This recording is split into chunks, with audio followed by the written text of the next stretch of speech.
This is AppleCore History. I'm Jason Snell. The story of the struggle for power is eternal.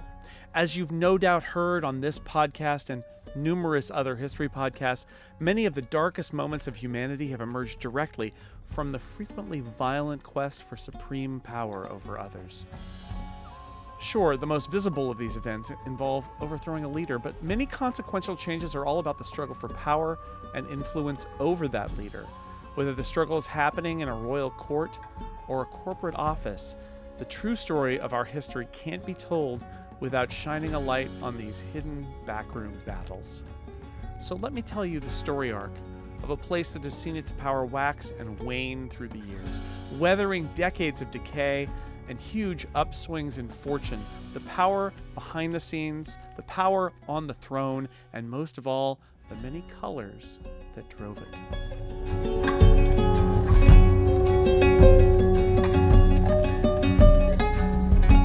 For nearly 50 years, the small island nation of Cupertonia has been ruled by the Color Czar dynasty and its chosen successors.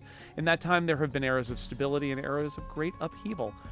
In the beginning, which most historians consider the Beige Era, the kingdom was modest. The choice of royal color was not really even much of a consideration. It was mostly down to the style of the era and the materials available at the time. It was the 70s. During this period, it was a country on the rise. The founder, Tsar Apple, was a groundbreaking ruler, the likes of which had rarely been seen in the world. And from a garage in a modest suburb, he established a strong foothold for future success. Sadly, his reign was very short, quickly replaced by Tsar Apple II. It's this Tsar who firmly established Cupertonia on the international scene. Apple II seeded his power into homes throughout the land and led to a massive reform in how children were taught in schools. But this era was not without peril. Halfway into Apple II's reign, a palace coup briefly led to his forced abdication and the seating of his son as Apple III. Royal advisors felt that the young prince would be better received by the country's businesses. However, Apple III was utterly rejected by the people, and after a brief period of confusion in which both Apple III and his father Apple II contested the throne, Apple III fled the country, never to be seen again. Darker, unconfirmed versions of this story suggest that his remains can be found in a landfill in the far desert wastes. The second reign of Apple II, frequently referred to by historians as Apple IIe, was perhaps even more successful than the first. He picked up right where he left off and led his country to wide success and admiration. But in the latter days of the Beige Era, something darker was moving beneath the surface. A pirate captain known only as Macintosh gradually gained popular recognition for his raids on enemy lands, most notably in the Battle of Xerox Park, which brought great spoils back to Cupertonia. With Tsar Apple II lacking a proper heir, one of his advisors, Sir Stephen, suggested that Macintosh should be brought into the Tsar's ruling circle. Macintosh gradually accumulated more power and status until he officially became the new heir. The old Tsar lingered for several years before dying, but it was always clear that Macintosh was the one running the kingdom. Historians disagree about the start of what we call the Platinum Era, but most do agree that it involved the succession of Macintosh II to the throne and the exile of trusted advisor Sir Stephen, putting the Beige Era firmly in the past. Despite the catchy name, the Platinum Era was actually a dark time for the kingdom. Across the sea, the Great Wintel Alliance grew and thrived as the island kingdom became more insular and almost irrelevant on the world stage and dysfunctional within. Tsar Macintosh II was succeeded not by a single heir, but by a ruling council including his children Performa, Quadra, and Centris, and a gnome named Newton. The Macintosh family cycled through numerous advisors during this period, beginning with a wizard named Sir John, who roamed the countryside carrying his magical book of power. After the fail of Sir Michael, a confident Sir Gilbert took over. Though Sir Gilbert's era is generally not well thought of, he did make a single move that changed the course of history, convincing the ruling family to bring Sir Stephen back from exile. Sir Stephen's first action was to eliminate the rest of the Privy Council, including Sir Gilbert, and take full control himself. Within a year, he and a previously obscure court magician named Ive completely changed Cupertonia's trajectory. Sir Stephen embarked on numerous reforms, including the abolition of the ruling council. Though he insisted he would not make himself king, after a short time he was acclaimed as King I Macintosh. Thus ended the Platinum Era. But while Cupertonia was poised to emerge as a world power, it took several years of gradually building power to get there. The king's charismatic advisor, now known as Lord Ive, was named the Color Czar and ushered in I Macintosh's era of rainbow colors, generally known as the Aqua Era. It was a momentous flourishing of art and culture. Clubs were filled with young people dancing in silhouette against brightly colored backgrounds. The country was so brightly colored, in fact, that several observers commented that you almost wanted to lick it. But it wouldn't last. The king and Lord Ive, feeling they had gone too far, became more conservative in later years, and the country entered a new monochrome age. This age, while less exciting than the previous era, saw the nation continue to flourish. The economy diversified into music and telecommunications. The little island was poised to become a dominant economic force when tragedy struck. King I Macintosh died and was succeeded not by his heirs or Lord Ive, but by Sir Timothy, a court official not widely known but famed for efficiency by insiders. Sir Timothy refused all regnal names, choosing simply to rule as Tim. Legendary stories abound of Tim introducing himself to peasants as if they didn't know who he was. Under Tim's gently efficient rule, the island flourished, its economy growing to be among the largest in the world. Lord Ive retired and was given a suspiciously enthusiastic send-off. But behind the scenes, there was infighting that made this new era more dramatic than you would think given the success of the period. A new power group, the Space Greys, vied with the traditional Silvers for control of the island's professional class. And in the communications sector, there was a bit of a loosening of the land's tight controls, and a light palette of colors would occasionally appear for a season before being reined in. Which brings us to the present day. Sir Timothy rules over an enormous economic empire with cheery efficiency. The ruling castle has moved to a larger, even more circular structure, and in recent years there has been a flowering of color in Cupertonia. Beginning in 2020, 6 colors reminiscent of those found in the early days of King I Macintosh spread throughout the land, though, in order to keep monochrome hardliners in check, silver remains the predominant color, with the Space Greys also still in the mix. These days it's a bit hard to tell who's in charge, especially for those of us who are on the outside. If you'll allow me a little bit of Cupertonology, the flowering of the 6 colors plus silver strongly suggested that even with Lord Ive gone, a new color czar was flourishing behind the scenes. However, in the last year it's become unclear if that color czar remains in power or if they've been marginalized. The rise of 2 radical spin-offs of Silver and Space Gray, known as Midnight and Starlight, have called into question the long-held stability of the peace inside the castle gates. It's hard for even the most experienced Cupertonologist to read the tea leaves and come up with an explanation for what's happening behind those curved glass walls. In the last few months, we've seen some signals that the colors of I Macintosh are at least continuing unchanged, though it's hard to say if that's a sign that the Color Czar survives and is fighting back, or if opposing forces just haven't had time to overcome them. And what are we to make of this new splinter faction, the Titanium Naturals? Are they merely a one-year phenomenon, or do they have longer-term plans? That's the thing about history. The only answer to the future of the island of Cupertonia can be obtained by waiting and watching. Before we go, a plug for our next episode. A was the scarlet letter, but for USB, would a trip to the sea be even more dangerous? That's next time on AppleCore History.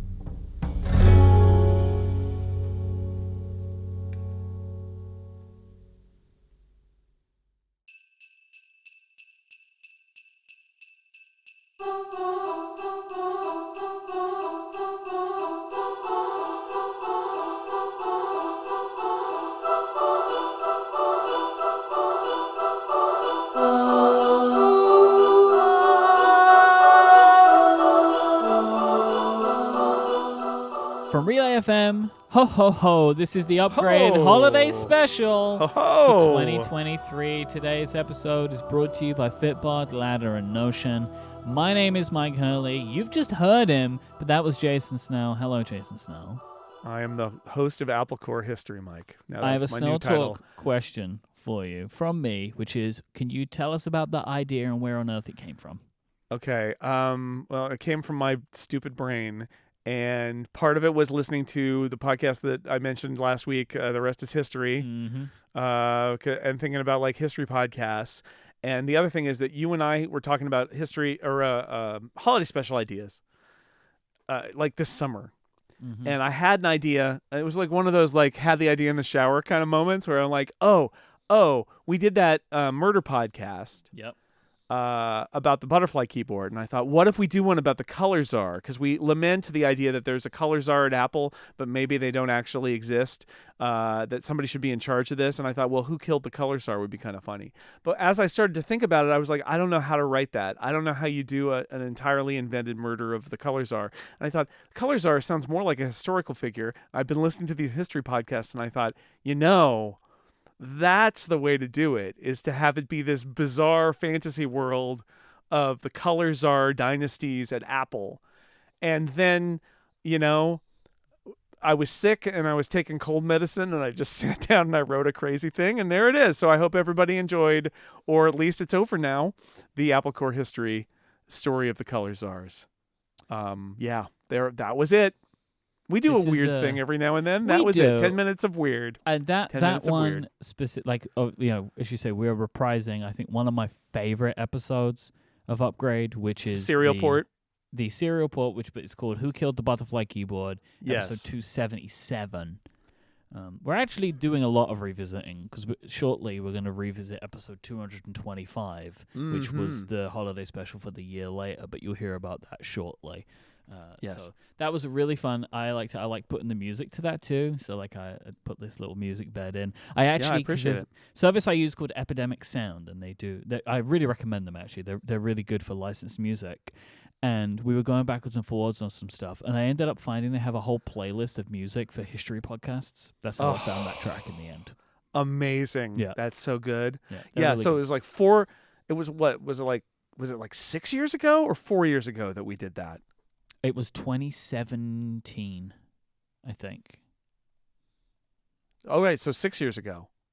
Oh, sorry, it's 2019. No, it's 2019. So it's 4 years ago. Mm-hmm. So we're flashing back with that to 4 years ago, and then we're going to be flashing back to 5 years ago pretty soon. So anyway, we do fun stuff. It's just silly. I hope you liked it, and if you didn't, that's fine. We're never going to do it again. So, or maybe we'll do it in 4 years, and you can just forget about it then. But anyway, it was out of my own addled brain. I started laughing, and there's some jokes. I mean, there's references in there that made me laugh, and I sent them to Stephen Hackett and made him laugh, and like, okay, I'll put that in there. Some people will get it, some people won't. I don't care. It's fine. It was just silly. A silly My thing. favorite part, I know we're talking a lot about a thing that people just heard, but my favorite part is the just Tim. That really got Just me. Tim. He wants just to be known as Tim. Yeah.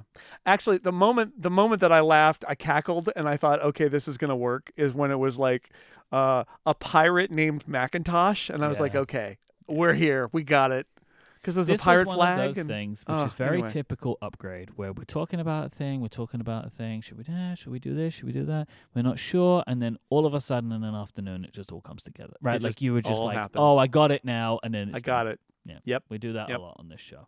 All right. That's So- the entirety of the summer of fun. Happy. that. It is. It is. Happy holidays, everybody. This episode is brought to you by Fitbod. When you want to change your fitness level, it can be hard to know how to get started, which is why I'm happy to let you know that Fitbod is both an easy and affordable way to build a fitness plan just for you. Everybody has a fitness path of their own, which is why Fitbod uses data to make sure they customize things exactly to suit you. By using a powerful algorithm to learn about you, your goals, and your training ability, Fitbod will create a custom dynamic program based on your experience and any equipment that you have. This is all in an app that makes it incredibly easy to learn how to perform every exercise.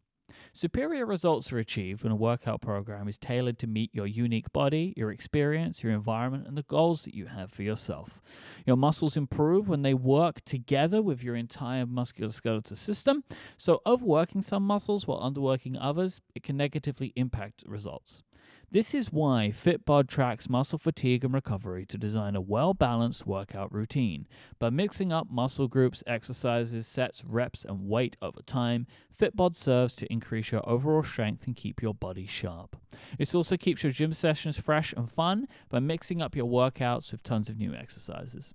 The Fitbod app is really easy to use. They have over 1,400 HD video tutorials shot from multiple angles to make sure that learning every exercise is a breeze. You can keep track of your achievements and personal bests with Fitbod's progress tracking charts, and it integrates with your Apple Watch, Wear OS smartwatch, and apps like Strava, Fitbit, and Apple Health.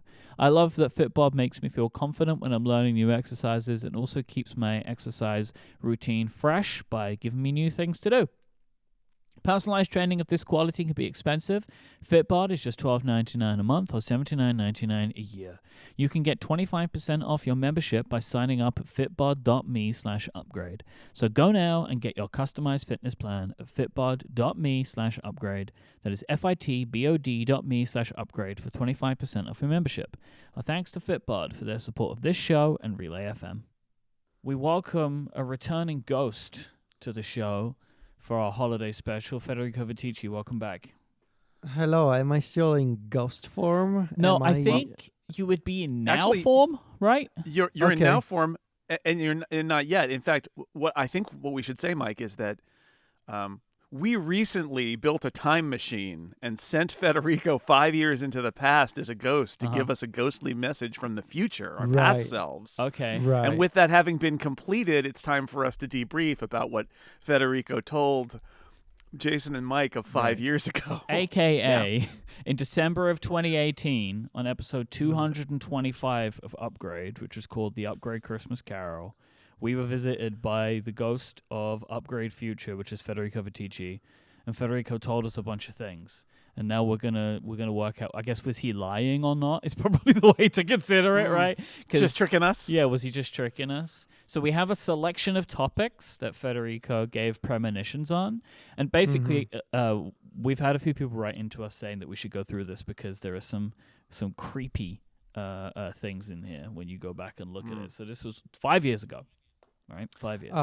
So I think a good way to sort of separate Ghost Federico from actual Federico is to spell Ghost Federico with a PH. So it's like a phantom, you know?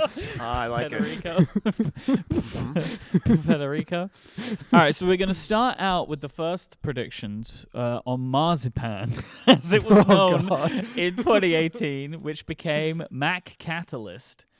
The ghost said, in 2019, Marzipan happened. And when it came out, these apps were so much better than the preview apps that came the year before, when Apple did the weird thing with Apple News. Those apps were terrible. The final framework was so much better. So I guess this was back in, 2018, 2017, we got the preview apps, right, that Apple created, which were bad. And then we got Mac Catalyst. Was it much better? I don't think it was much better. Better? It was better, yeah, but much better. I think maybe it took Catalyst another revision to get even more settings. And correct me, Jason, if I'm wrong, but like the text scaling and like all those options, they didn't become available until the second revision of Catalyst. So it wasn't right away. And even still, I don't think it's much better. Like you can tell. It's better. Today, it's better, but you can still tell if you're using a Mac Catalyst. I think we're going to... should we give this one to the Phantom, Jason? I think so. And here's the reason why, is something that isn't in the quote that Federico also said at this point that I loved. A nice touch about this. He said, and he did this a few times, he said, what was that thing that you guys were talking about back then? Marzipan? Was that it? And this attitude that things that were really of the moment for us then, 5 years from now, we would look back on and be like, was that it? I don't even remember. Yeah. And not only is that true, but now 5 years later, I look back on it and go, was that it? Marzipan? Was that what we called that thing? You know, to remember back to WWDC when they announced Mac Catalyst, it was the same one where they also announced Swift UI. So as soon as it became available, it was already outdated in a way, right? Like, well, at least was the way that Apple presented it. That was a weird WWDC when that happened. Very weird. That was very strange. So moving to the iPad now. So The Phantom boy. says, you guys still don't have trackpads for your iPads, right? They enabled that eventually, trackpad support. It started as an accessibility feature. Correct. That was correct. Yeah.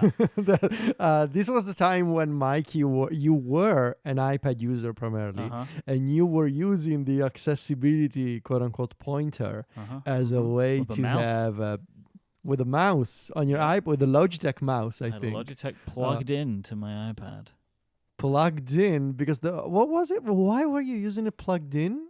I I think the Bluetooth didn't work. The yeah, I Bluetooth don't think didn't Bluetooth worked so well. I think it needed a USB connection, and so that was what I ended up using.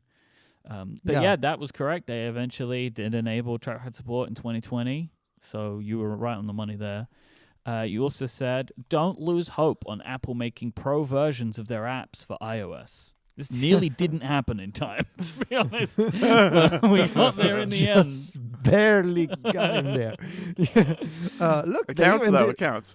It counts. We have a Logic. We have Final Cut. They're even releasing updates for those apps. are. So they haven't forgotten about them. I know so that some far. people on this call would argue whether they're good enough, but they are at Um, least available. That's beyond the scope of the Ghost Yes. Yeah. predictions. Mm.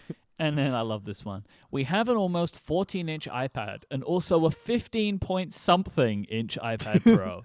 And there's talk Apple's going to do an even bigger one. They don't make the 9.7 anymore. They don't make the iPad mini anymore. The range starts from 11 inches and goes up to 15 inches. No, this is not correct. No. They're still making all the iPads. In Mhm. fact, they're probably making too many iPads. One could argue. Maybe so. Maybe. The Ghost wanted the consolidation that we don't have still. Yeah, today. we don't have it. We don't have it. And bigger iPads. Also, the Ghost didn't like got rid of the iPad Mini, which I Yep. think is unfortunate. I'm pleased the Ghost. Yeah, was wrong. was the redesigned iPad Mini out No. yet? No. No. That was that like was 2021 or something. 21. Yeah, Okay. something like Okay. that. It's been a couple of years. I Yeah. think we still had the one with the home button and probably like an A12 in it or something Oh, like yeah, that. that's why. That's why Hadn't the been Ghost updated in didn't 3 like years. it. Yeah. Yeah. Big iPad does sound like a good idea, though. I still It's still think that being this is rumored. true to a point, right? Yeah. Like they're still rumoring it, but we're gonna have to. They're not wait going to and get see. rid of the smaller sizes, though. But the bigger ones, I think that'll happen. The 9.7 isn't around anymore, though, right? Because like the smallest one is bigger than 9.7 now. Oh, it's 10 something, Yeah. right? Yeah, 10.2, right, that's true. Yeah. I think. Yeah, so that is the only detail that is correct, but otherwise, and the Ghost didn't even consider 5 years ago, I guess, the evolution of foldable devices. I'm pretty sure that wasn't a thing in 2018. Well, but it would have been wrong to say that by now we'd have them. But would Because we don't. No, but this idea of like going even bigger than Yeah. 15 inch, you gotta believe that at some point Apple will make a foldable tablet that, like, when it's closed, like you don't want to carry around a 17 inch or a 20 inch slab of glass that doesn't Right. fold. I think. Mhm. Otherwise, just carry around an iMac or something. You Mm. know. Another They're like- great subject name, ARM Max. Oh yeah. Remember our Macs? ARM ARM Max. The big change was in 2020 when we started seeing the first ARM Macs. So 2020 was the year of the revolution, essentially.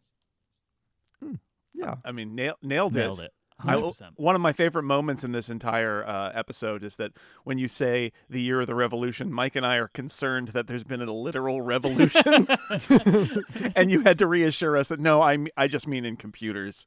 Let's not talk about politics. Although that almost happened in the US. but yeah.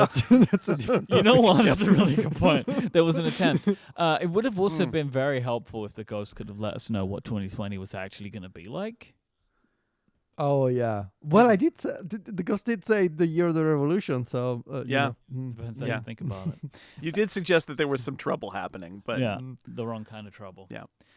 WWDC 2020 was the beginning of the transition from Intel to ARM. And initially we thought maybe Apple's just going to do the MacBook Air first, or like the smaller computers with fewer and smaller requirements. They did that initially, then they started transitioning the base models of everything, but the change happened very quickly. So in 2021, we had the first MacBook Pros and the Mac Pros and the iMac Pros and even the Mac Mini with ARM. So close. pretty. Kind of. I mean, Kind of. I think this is close enough. I think it's Yeah. more accurate than not accurate. Yeah. I think your idea here was that the base models, right, which was true actually with the Mac Mini, but the Mac Pro came a little bit later. There wasn't an iMac Pro, but like the change did happen very quickly, Mm-hmm. and it did start with the MacBook Air, and go very quickly And the to MacBook everything Pro else. was next, right? The MacBook Pro Yeah. was in 2021. Well, I guess depending on how you look at it, there was a MacBook Pro in 2020, but it wasn't the one we were looking for. But yeah, the Right. only thing is just the iMac Pro doesn't exist The anymore. poor iMac Pro. It's Oh, yeah, one and done. it didn't happen. Mm. Unified platform. Oh no, this one is sad. Okay. Well, here we go. Unified platform. We reached the point where it was clear that Apple was moving to a unified platform, which is what we have now, and it's very fun. Apple has moved to this vision that we're enjoying now. It's a single Apple OS, but we don't have hybrid devices. It's kind of more like a modular thing, especially when you look at the iPad and what the iPad has become in 2023. It's a perfect example of that vision. I'm just going to read through all these. Essentially, the iPad has become the laptop for most people. Apple is now making more types of keyboards and cases for the iPad, but also the UI changes depending on what you're using the iPad with. No, and no. A lot of wishful thinking in this one, I think. Yeah. So the idea was that they were going to do a single like rebrand as a single Apple OS, and each device has its own version of Apple OS. And no, in fact, they have introduced another separate OS, which is Vision OS, and we are farther from this idea than ever before. So no, this is the iPad has now become the laptop for most people. I would argue that's the MacBook Air, and they're not making more types of keyboards and cases for the iPad, and that's one of my problems with the iPad. But no, they're not doing it. So this is all incorrect, unfortunately. Well, just to be clear, 2018 was the depths of Mac trouble and Apple confusion about the Mac, at least externally. I think maybe by then they had resolved it internally, but with the years of delay, because 2018 was they did they brought the MacBook Air back, right? Wasn't that year? And they did the iPad Pro design, which was nice, but also there was they made that claim about how the iPad Pro was faster than PC laptops, and we were in the depths of the sort of USB-C transition on the MacBook Pro with the butterfly keyboard and all of that. Like, it was not a great time. So I can see wanting to wish your way out of it a little bit and say, we're headed for a modular direction, when in fact I think they tacked back the other way toward the Mac. Yeah, that was true. The Retina MacBook Air was 2018. Yeah, looking- that was that Brooklyn Yeah, event. So we were hot on the heels of that. and I guess we were this is together which- at that event, Mhm. Jason. Yeah, so that's true. yeah, that's 5 years ago. Wow. I forgot that Wow. you went there, Federico. Yeah. I forgot Yeah. about that. I still have most of the stickers they gave us. Yeah, I haven't me used too. them. We went to a pub the night before. We went to Stuart Wellington's bar Yes. from the Hinterlands? Flophouse. Yeah, we had a Wow, I meetup forgot there. about that. Yes. Yeah, that was pretty Mhm. great. And it taught me how big Brooklyn is, because it was so far from where the Apple event was going to be. It was like really How far far. can it be? It's Brooklyn. It's one borough. How far? It's very, very far Yeah. away. But yeah, that was and like Marco and Casey were there. Yes. That was a They were. wild event. That was a wild event. I think I have. yeah. Look, either I had too many beers that night, or I'm pretty sure I met that sweet person who sends me, and I assume you, Jason, corrections for typos. Oh yeah, I'm sure he was there. Yeah, that makes sense. Chris. Yeah, Chris. Chris. Listener yes. Chris. Yes. Listener corrector Chris. Chris was there. So okay, it think wasn't so. the beers. Okay, yeah. I had this think you're right. recollection. Yeah. It's a premonition. Never enough beers, and Chris will appear and correct Yeah. you. Mhm. So on to laptops. You said they don't make the MacBook Air anymore, so it's still the MacBook. I think it costs $1,299. Who am I, Casey Liss? To be fair, there was a world in which this definitely seemed like it was the approach, Yeah. right? Like back then. So the Ghost is on a different timeline, I think. Mm-hmm. Yeah, the Ghost was on that iPad timeline. Yep. That didn't happen. Yeah. We're going to say this is AR devices, I guess. I don't really know how you would have Okay. Sure. approached it. So you said, and finally, last year in 2022, they announced glasses. So we have the glasses now. They're not super great so far, but you can tell how they will get better like the Apple Watch did. They're not glasses. So, first problem. It wasn't 2022. It was 2023. And, I mean, they're not super great so far. I mean, it's pretty great. It's pretty great. It's pretty great. So, I'm sorry. and they're not Right? glasses. So I would say, It's because they waited a year. Yeah. Yeah. 2022? it got better. It got better. sucked. It got better. Yeah. Oh. Apple Watch. The Apple Watch is so much better than the rudimentary watch that you have. Apple really focuses on the health and medical aspects of it. Sure? I mean, the Apple Watch is better. Sure.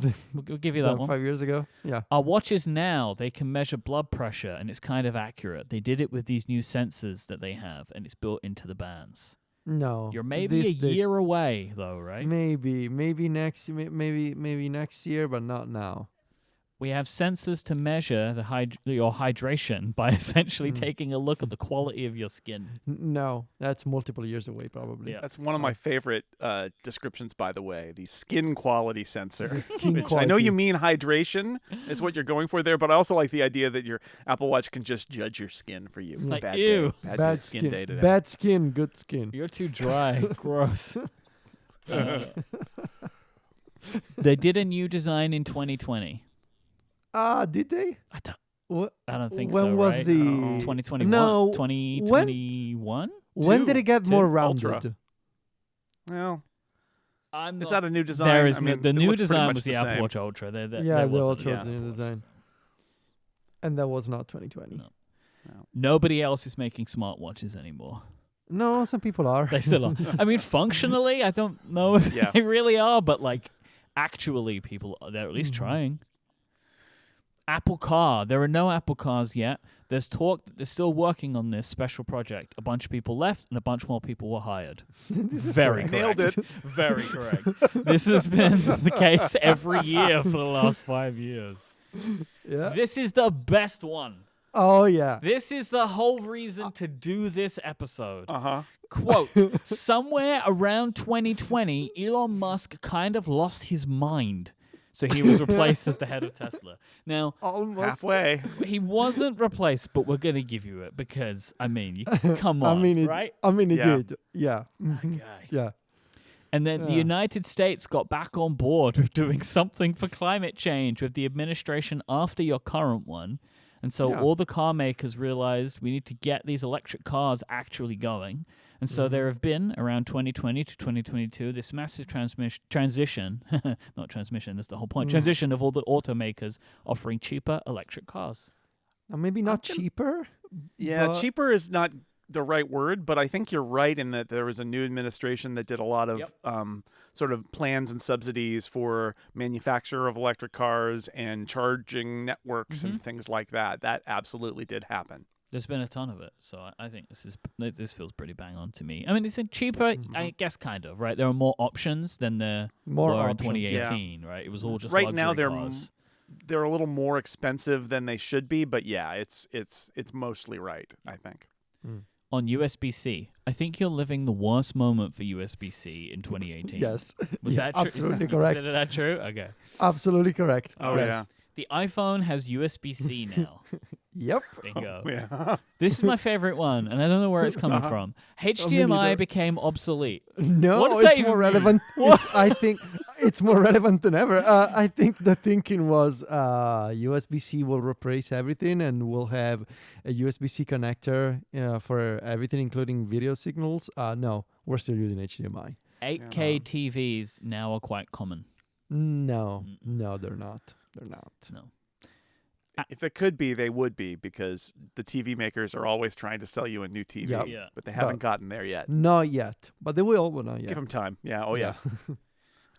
On MacBreak Weekly, Alex Lindsay is constantly talking about how the breakthrough moment for displays where they seem like reality is, I think he said 8K 120. So that's something to 8K shoot for. 120. 8K at 120 frames a second. So we've got think of how many TVs you'll have to buy to get there. So is the thinking there that like at that kind of resolution, it almost looks like you're looking through something? Is that like what Yeah, you're saying? that's the idea. Is Yeah. that there's this moment that kind of it's a breakthrough where your brain starts to process it as if you're like looking through a window into reality. For things like sports, especially, maybe not for movies and I was things. going to say, I don't want that for movies and yeah. TV. For sports, No, I no. would maybe want it, but I don't. right? Yeah. Which is why I was doing some reading a few months ago because something happened to a relative, and I was reading how a lot of elderly people because of their when their eyesight gets worse with age. A lot of older folks, they are under this impression sometimes that what is actually a television is like a window in their living rooms, and this is like quite common as a problem, because I have to assume it's related to that. Like their eyesight gets worse, therefore they are less susceptible to resolution. And so the image looks more lifelike because they cannot exactly make out the pixels or the details that we can make out, like when we're 35 or 40 or 50. Quite a fascinating and also quite a problem. Is this something that glasses fixes, or is it more than that? I don't remember. We've been through this in our family, Yeah. so with a relative, and it was quite the thing to explain. But yeah, 8K 120. That's the goal. Yeah, something to Interesting. shoot for. Maybe. I mean, I'm not sold on it. It's Or the way not. it's been described to me. I'm thinking especially from the idea that for the last 20 years the TV makers have realized that they can keep adding things and selling you new TVs when you don't need a new TV and don't really want a new TV, but they're like, but 3D, like nah, but HDR, but 4K. Right? And then they're going to roll out the next thing and the next thing and the next thing because they really want to keep making TVs and selling them to you. This episode is brought to you by Ladder. Let's be real, we all have a tendency to put some things off until the very last minute. Whether that's going to the DMV, arranging a dental checkup, getting to that home improvement project, you know the kinds of things I'm talking about. While most of the time it works out, the one thing in your life that you cannot afford to wait on is setting up term coverage life insurance. You've probably seen insurance commercials on TV and thought, I'll look into that later on. But this isn't something you should wait on. Choose life insurance through Ladder today, because Ladder is 100% digital. No doctors, no needles, no paperwork. When you apply for $3 million in coverage or less, you just answer a few questions about your health in a simple application. Ladder's customers rate them 4.8 out of 5 stars on Trustpilot, and they made Forbes' Best Life Insurance list in 2021. All you need is a few minutes and a phone or laptop to apply. Ladder's smart algorithms work in real time, so you'll find out if you're instantly approved. There are no hidden fees, you can cancel at any time, and you'll get a full refund if you change your mind in the first 30 days. Ladder policies are issued by insurers with long proven histories of paying claims. They're rated A and A+ by AM Best. And since life insurance costs more as you age, now's the time to cross it off your list. So, go to ladderlife.com/upgrade today to see if you're instantly approved. That's LADDERlife.com/upgrade. One last time, ladderlife.com/upgrade. Our thanks to Ladder for their support of this show and Relay FM. Speaking of, Apple TV Plus. Oh. A lot of people in the Apple community made fun of the service when it launched, but the shows were actually good. Yeah. We got to be clear here. Apple TV Plus had not been announced even at this point. Well, I think there had been that event. There had been the event, the streaming event, right? Where No, I don't think so. No, because No. Okay, so I edited down this quote. Yeah, Federico 'cause he references- predicted it. Oh, He said really? Jennifer Aniston on stage at an Apple event is going to be weird, and that was I think 2019, right? Wow. Okay. No, wasn't it 2020? The services event, wasn't it 2020? Apple. It was an event. It was in like. Well, not 2020 because it was in person. It was at Apple Park. I went, Oh, it so I was in think it was person. 2019. All right, then I edited March down- 2019. I'm gonna Yeah. give you an extra point for Jennifer Aniston. Yeah, I mean, this is so we knew an Apple service was coming. I'm not sure whether we knew the name or not, but they hadn't announced the shows. We knew that the deals had been made for things like the morning show. Right. But I was very impressed with this because there's a lot of things that you look at it now as if Federico just had already seen that event and it hadn't happened yet. Bravo. So we're going to give you an extra point for Jennifer Aniston on stage because you did say that. Did I say that? Yeah. Really? Yeah, you said it was weird to see Jennifer Aniston and other stars on stage at an Apple event. Yeah.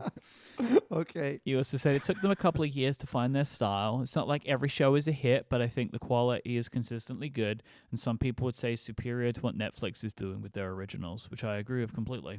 Because it did. Like, a lot of the shows that are good now were around then, like For All Mankind, but I think they needed to work out, like, that was the kind of show they wanted to make, right? And then they've kind of modeled around that. And here we go again. It comes bundled if you buy an Apple TV 8K, the actual device. You were big into 8K back in 2018. I was thinking with the 8K, man. I don't know. It's just like, oh, let's go, baby, 8K. It does. It did come, and it does come bundled, I think. Are they still doing that? Where you get the first 3 months free? 3 months something? free with a new purchase of a device. Now. Yeah. Okay. So, but not the Apple TV 8K. But I love this one. Get a HDI TV because all of the shows on Apple TV, the service, will support Dolby Vision by default. And that's true. Yeah. They do. Boom. And it looks great. Absolutely true. This is the best one, maybe. It's Oh, either yeah. this or the HDMI man. one. You remember when you used to do your upstream segment? Yeah. That became a show. I think you'll come to this decision in a couple of years. Well, if I'm being honest, that planted a seed in my head of like, oh, maybe it should be a show. Yeah. What would that be, and how would that be? And in the end, downstream is a show. So October 2021. in part because I was thinking of the existence of it because the ghost told me. So it's like what do they call that? It's a grandfather paradox. It's a bootstrap paradox where the prediction causes the thing that was being reported on. So it's completely circular. So a good job, Ghost. You created a time loop. You made a very specific prediction about me, which was, Mike, you will eventually get into role-playing games for the Nintendo Switch. You will become obsessed with playing Japanese RPGs, which is not true. Interesting. I don't know where you were coming from at that moment, but clearly you... Me neither. You thought I needed... Maybe, if you want to recommend mentioned... any JRPGs for me, Federico, I'll try them out, Yes. but I've yet to become obsessed with them. There's one I think you like, very sort of a pixel art aesthetic, very easy to get Sea into. of Stars? Sea of Stars. All right, I'll look You at gotta it. play I'm Sea of looking for a new Stars. game, so I'll try out Sea of Stars. But we still have a Nintendo Switch, and it's still the first model. It's the same one. Yeah. It's the same one. So It's the same Amazing. one, baby. Well, I guess I we had got that- OLEDs, right? But I had this conversation over Thanksgiving with my son, where we're sitting at my brother-in-law's house, and he's just sitting next to me playing a game on the Nintendo Switch, and I leaned over and I said, "That was a pretty good birthday present, huh?" Because it's the original Nintendo Switch that we got him, whatever that was, 5-6 years ago.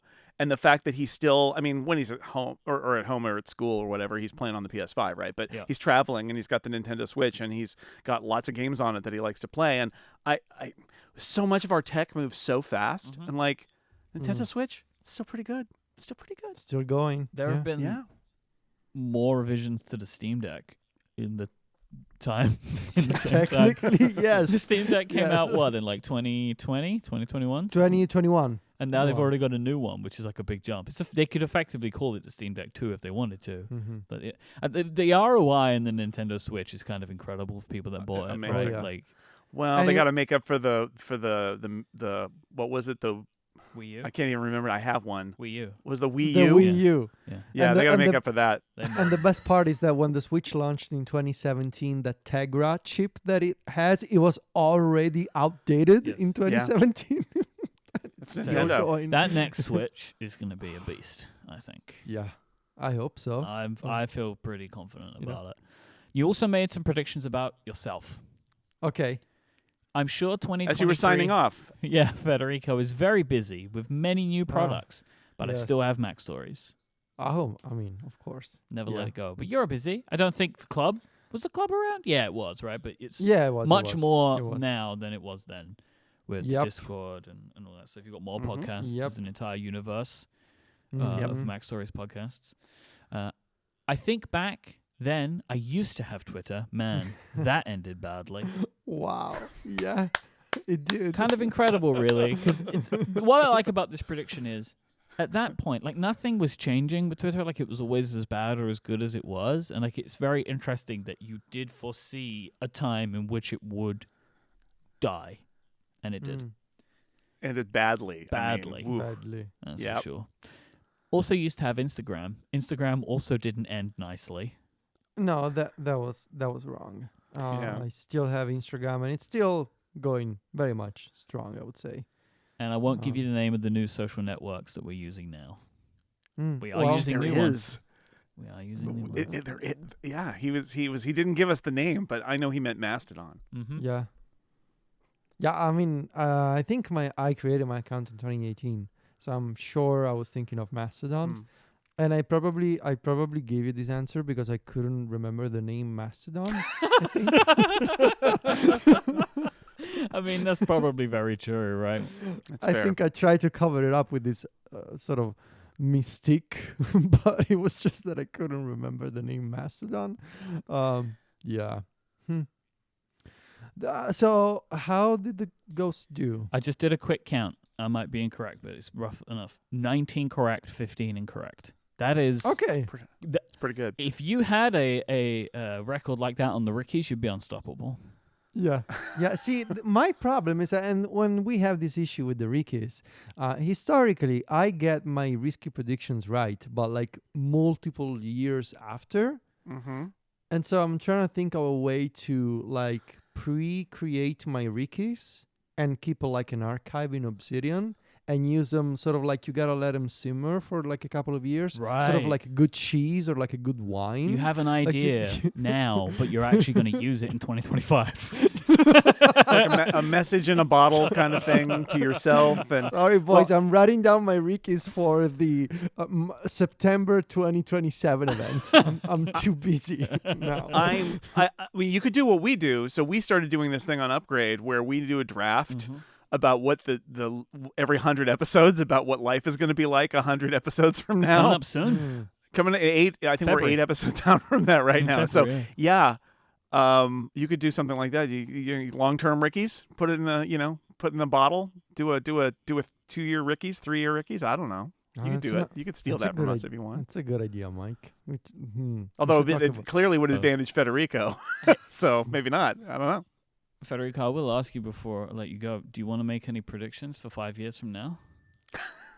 Oh yeah. Oh, you just stopped me. Just let me. no. Just let me. Where you got cooking? Let me get in touch with my ghost. Okay, self. the Just phantom. give me a sec. Give me a second. Oh, right, Federico with PH. Yep. It's hard to Hello, say. though. boy. Hello, boys. Oh, he's back. Hello again. Oh no. Hello. Hello. How's life in 23? We still got that marzipan going, Yep. Oh, yeah? Marzipan around here. No, Yeah, that yeah, can yeah. be true. and That can got be some true. HDMI. Still Oh, got yeah. full of HDMI True. over here. So tell us what 2028 is like. So we have a new Apple CEO. Oh, okay. Yeah. There was a succession plan after all. And yeah, we have a new CEO Okay. in 28. Won't give you the name, but it's someone from inside Apple, obviously. Okay. They didn't bring in any external. So it's someone CEO. that we know in 2023. Yeah, Okay. yeah. It's someone you know. Okay. I don't know. What else you want to know? What's going on with the iPad? With the iPad? Mhm. Oh, they eventually made a foldable one. All right. Hmm. It took him a few years, but they eventually did make. They made a foldable one. They rethought a few things about the lineup, Okay. especially in the that. So I think in 2023 you were having that whole thing like the iPad lineup is too confusing, and I think people were complaining about that, right? Yeah. Yeah, that took a while to get fixed, but it did. Took a lot of blog posts, I remember, from Doesn't back it in always? the day. How's the Vision? Was the Vision Pro a success? Oh, the Vision Pro was a slow burn. Okay. So it started out as this like very expensive thing, and it took Apple a long time to launch in international markets. And going to the Apple Store was a whole thing for the tryouts and the fitting. And it was so expensive. They did make a more affordable one, but it wasn't until I believe so. We are now on version 4 of the Vision Pro, and it was really with version 3 that it started becoming more popular, and much smaller and cheaper and lighter. Yeah. Okay. So it's gonna be a slow burn for you guys. You're in for quite the ride. Jason, what do you want to ask the Phantom? Phantom, how is the progress of Apple Silicon going? Oh, so they were serious about gaming after all. I remember 5 years ago. Yeah, it's cute because it's when 5 years ago they were doing like we have Resident Evil coming and it's like ooh, gaming. But they were serious about that after all. So they spent so they stayed on the 3 nanometer technology for a couple of years, but they really started focusing for a while on the GPU aspect of it, and to the point where the sort of AAA gaming initiative got so serious that they had to split the Apple Arcade tiers that they have. So they have the Apple Arcade, like the base tier for like the more like casual gaming, but they also redid like a proper gaming section on the Mac App Store, and you can get in with a more expensive Apple Arcade tier that gets you access to AAA gaming. Does Apple buy Disney? Oh no, they did not. Oh, okay, cool. Good to know. No, they didn't buy Disney after all. They did acquire I think after 23 in the time period 24 to 26 it started this consolidation of streaming services. A lot of these services that launched with the pandemic, they eventually started folding. They did acquire, I don't remember now the names because it's been a few years, but they did acquire a couple of, like the rights of a couple of these services that closed down, like some of the smaller ones, but not Disney, not Netflix. Like those are still doing their thing. Going strong. Yeah. Jason, do you have anything before we let the Phantom disappear back into his future realm? No, I don't think so. I think that is well, iPhone. Is the iPhone still going strong? Oh Just yeah. gotta check in. Oh yeah, they did change the naming scheme at one point. Oh, okay. Yeah, because the numbers, they started getting as big as a Final Fantasy game. And Yeah, it's gonna be iPhone XX at some point. And I don't know if anybody needs that. They renamed it, but it's still called an iPhone. And you know how I have multiple versions. So there's the sort of classic iPhone. There's also the foldables. Display tech has really improved over the past 5 years, and so that's been an interesting change for sure. But still, there's still an iPhone. There's still an iPad, there's still Macs, and we have now this fourth version of the Vision Pro. It's not actually even called the Vision Pro anymore. You'll see, but yeah. Well, Yeah. we look forward to catching up with you in your timeline. Sure, 5 years sure. from now. All right. Talk to you. In my past self will talk to you in 5 years, I guess. Oh, it's very confusing. This episode is brought to you by Notion. Notion combines your notes, documents, and projects all together in one beautiful space.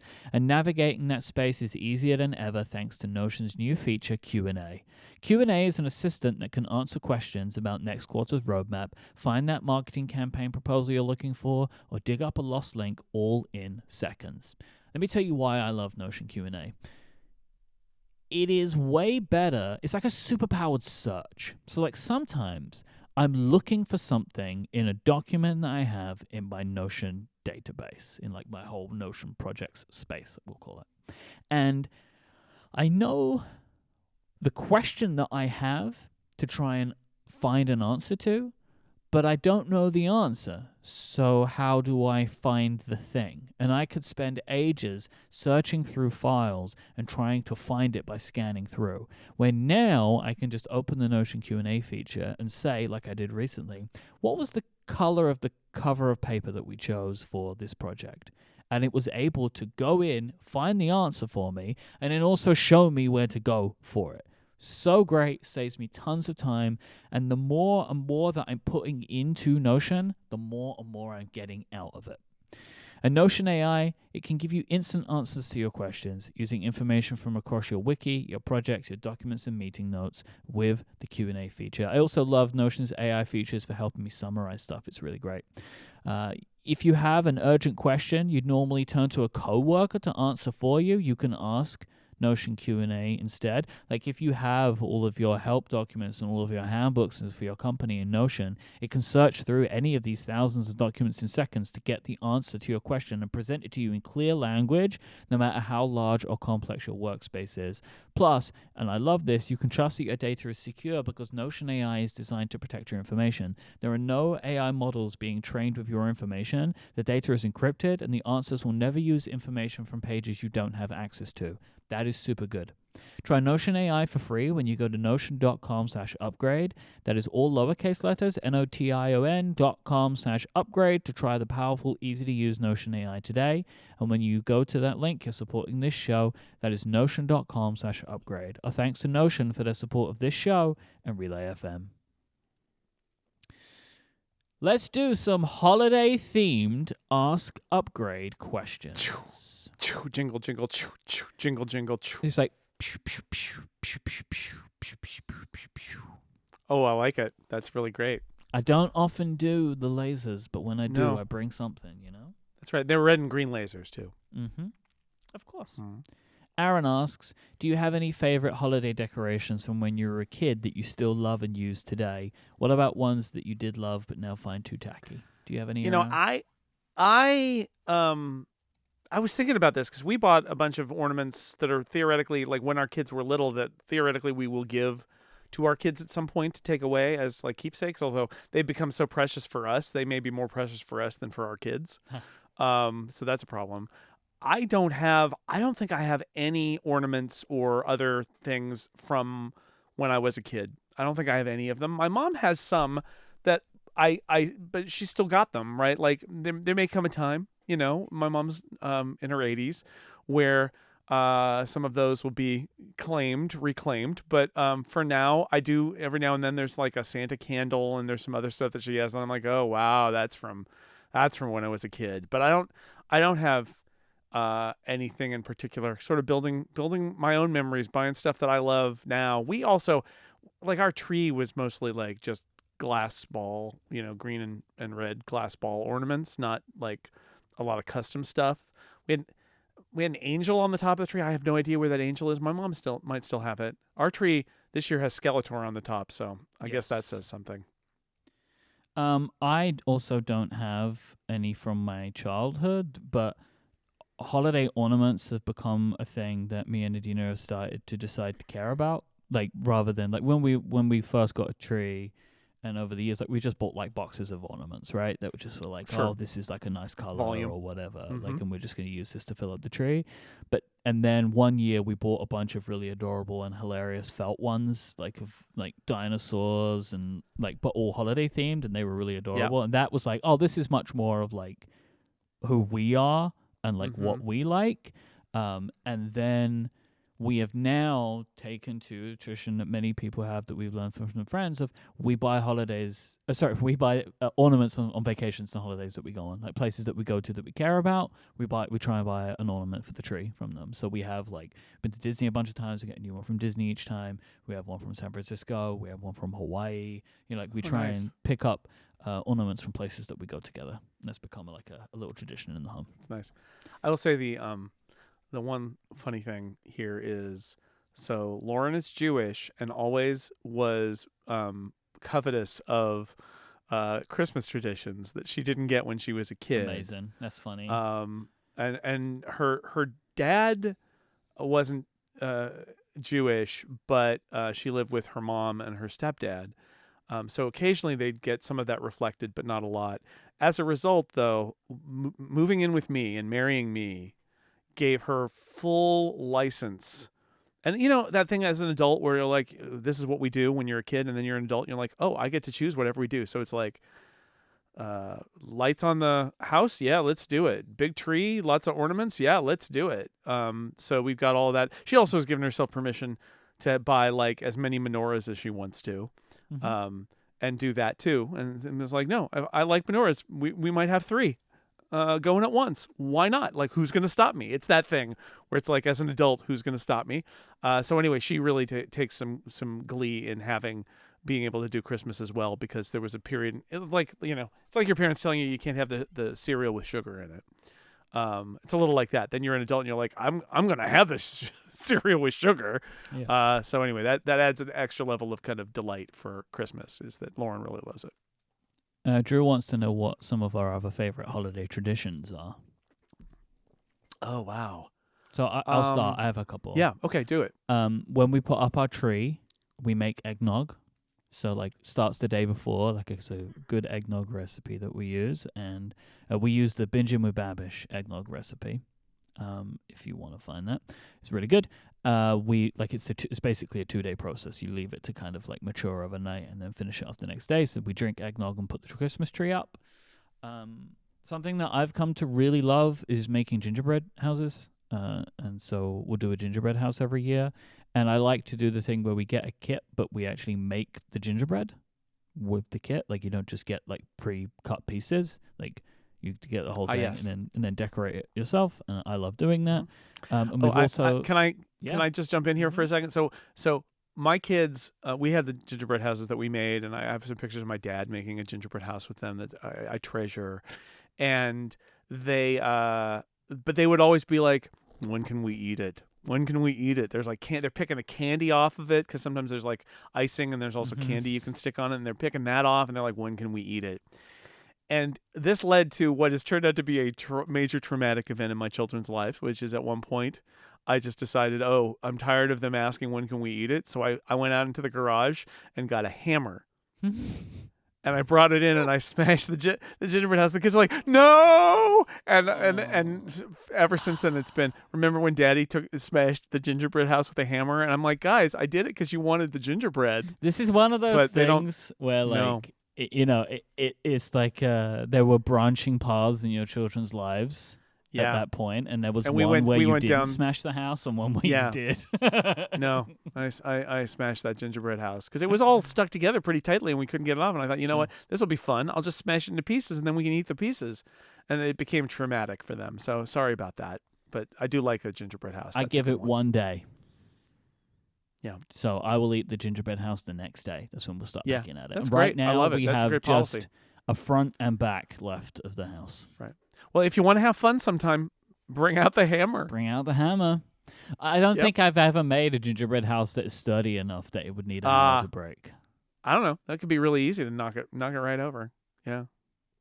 We also do stockings now, which I like too. We have Monsters Inc. That's stockings, nice. Which are fantastic. One is a Mike cute. Wazowski, and then one is just like a Sully foot, which is very great.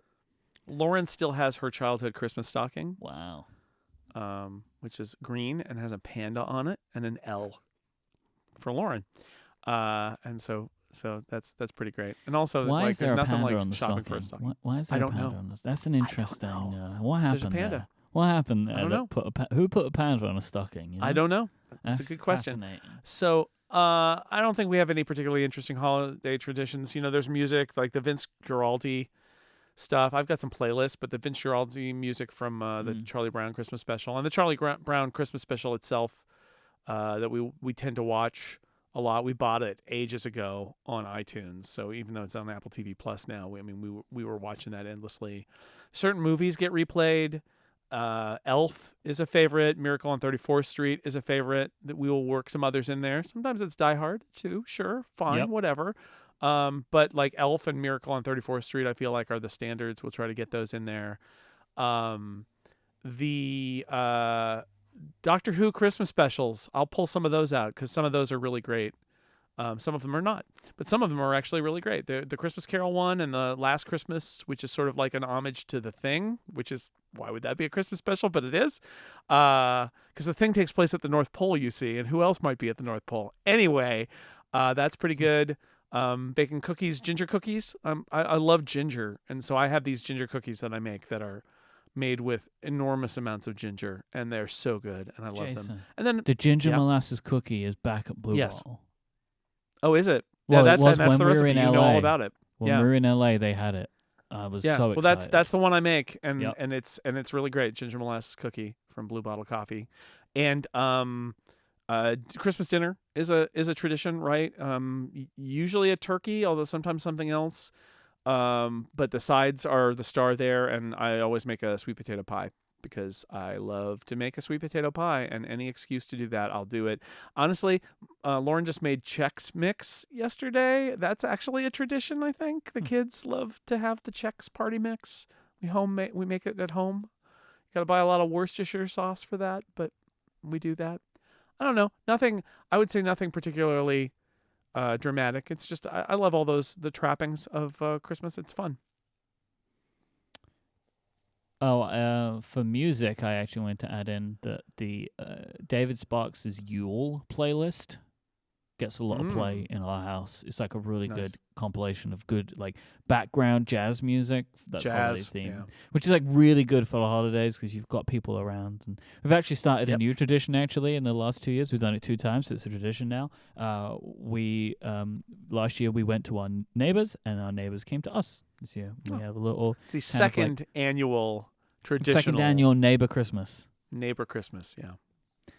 Andrew asks, holiday sugar cookies, frosted or unfrosted? Oh. I could take or leave the frosting, but the frosting is fun if you can do fun things with it, right? So if it's like a sugar cookie in a shape like of a man, and you give him eyes, it's better. So you do that, or I mean, if it's a tree, you put green on that thing. I mean, you got to do that. It's sad if they don't. I have a bunch of cookie cutters, and that's the only time we ever use them is for holiday cookies. And some of those actually are my mom's cookie cutters from when I was a kid. And then we picked up some others since then. And so, you do a candy cane. You're not going to stripe that. It's just a J. Like, or a question mark that's backward. Like, you gotta stripe that thing. Stripe that baby. Otherwise, what are you even doing? Take it from Upgrade. Stripe the baby. No, you know what I mean. I know, I love it. It's great. Okay. This is a good motto for the show. Frost them. This is what you need to do. That's my feeling about to Andrew's point about frosted or unfrosted. The frosting's fine. I don't care. I feel like though the key thing is if they're in shapes and they need to be elaborated on so that they aren't just sad plain cookies. If it's like a circle, I mean, you could take it or leave it, whatever. But if it's like in a shape, you gotta do festive things on that shape. Otherwise, it's just a sad silhouette, and nobody wants their Christmas sugar cookie to be a sad silhouette. And Brantz wants to know: did you both grow up believing in Santa in your households?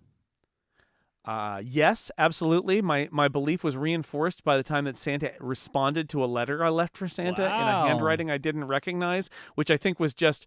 I don't actually know which parent, probably my mom, but it was like she did a wild handwriting that was not like my parents' handwriting. So it was very, very convincing, and that extended it a year.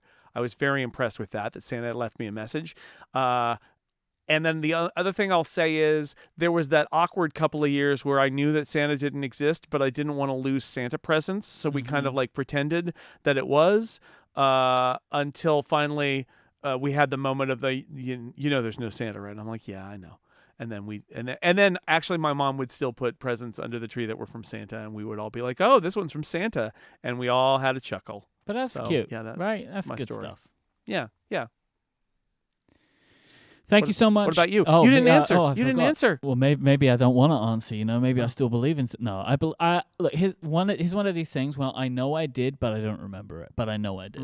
You know what I mean? Like I have no memory of believing in Santa, but I know I believed in Santa. Sure. Because and we had a fire. We had a fireplace, and our tree was right next to the fireplace too. So it was really conducive to that whole thing. I remember doing the cookies and milk and Yeah.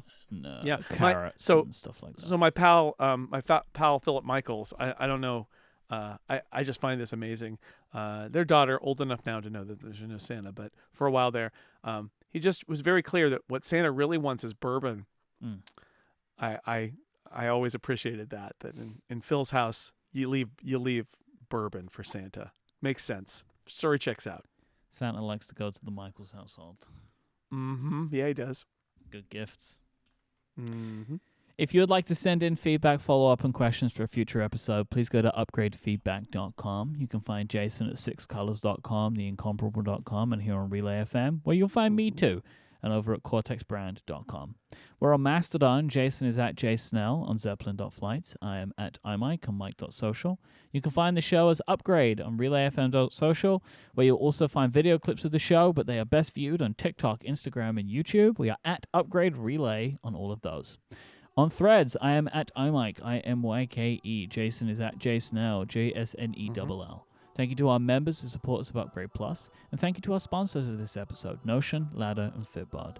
However you celebrate, have a happy holidays, and we'll be back next year on New Year's Day with a very special episode. Very special episode. Join us That's then. right. Ho, Happy ho, holidays, ho. Happy New Year. See you in the future. See you next year, everyone. Ah!